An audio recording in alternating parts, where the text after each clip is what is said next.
Not anymore. I used to. It used to be a part of me, but now I'm a spiritual musician.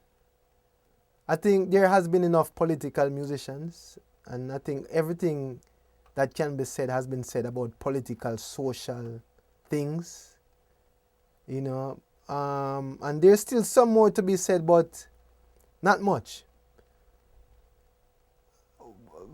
Few years ago, I decided to change direction.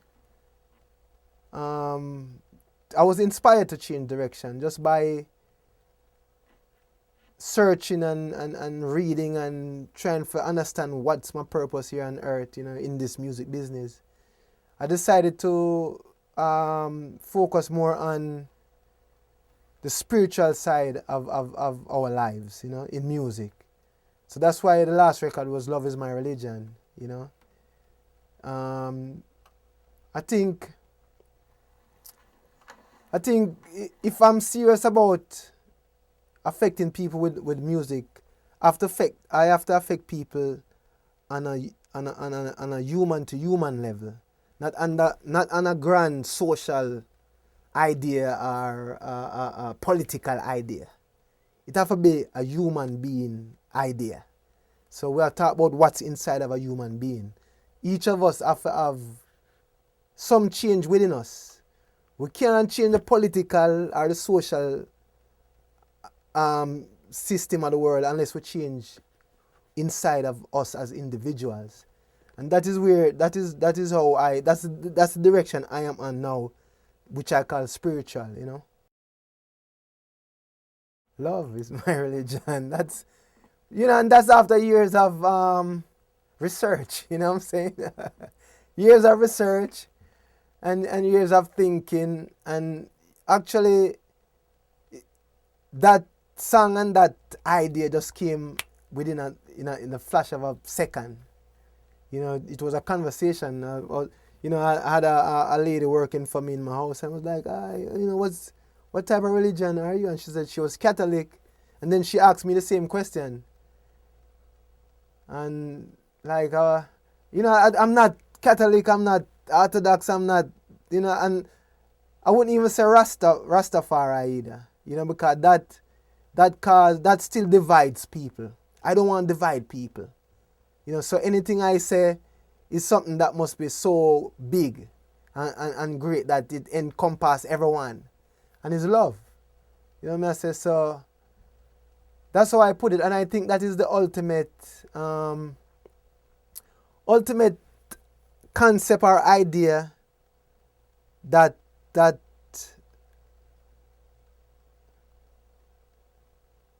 we can have in terms of what we think God is about, you know, or whichever name you want to call it. You know, these other things, like, you know, these other, you know, Judaism, Christianity, Islam, all of these things are branches. The root is love. And that is where I went. I went straight to the root. I forgot the branches. I went straight to the root. So that is how I see it. You know, that is after, as I say, years of research and studying and going through different phases of mental evolution, mental and consciousness evolution. You know, not just believing in a book or believing in a certain idea, being willing to think for yourself and, you know, formulate your own ideas. You know what I say? Not, you know, the other stuffs are good fundamentals, but it's not, we still have to evolve. You know, that's how we are created. We're created to evolve. So we can't just believe in that the answer is in this book or in this one idea that the masses must believe in. Each individual must evolve themselves, you know, spiritually and consciously. Very serious. I mean, you know, I grew up in it. You know, my father, my mother. I grew up in we moved a lot around, but I went to schools that was just for kids, Rastafari kids. You know, I grew up in communities that was just Rastafari. You know, I went to ceremonies and stuff like that, and you know, my father. You know, I learned from my father, and that's where it all began. But I must say that what I am saying is not is not to put down any other these concepts of what, whether it be, whether you call it Rastafari, Judaism, or Christianity, whatever. What I am saying is to complete it, to complete the concept. Those concepts are unfinished. Love is the completion of the concept, and that's what I'm saying. So it's not to put them down, but to complete them now, make it fulfill them and make them grow into this love, which is the truth. But yeah, we grew up pretty thick in our culture, Yeah, I think it's a lack of leadership and a lack of the willingness to evolve.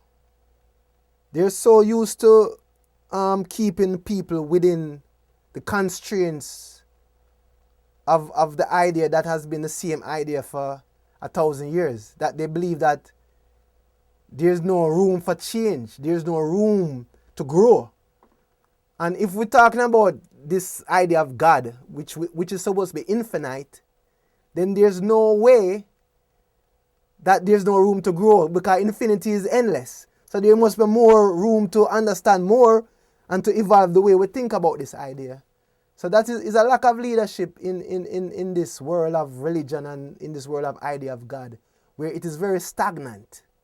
And it can't be that way. We are, it said we're made in the image of God, then we must be able to evolve and grow.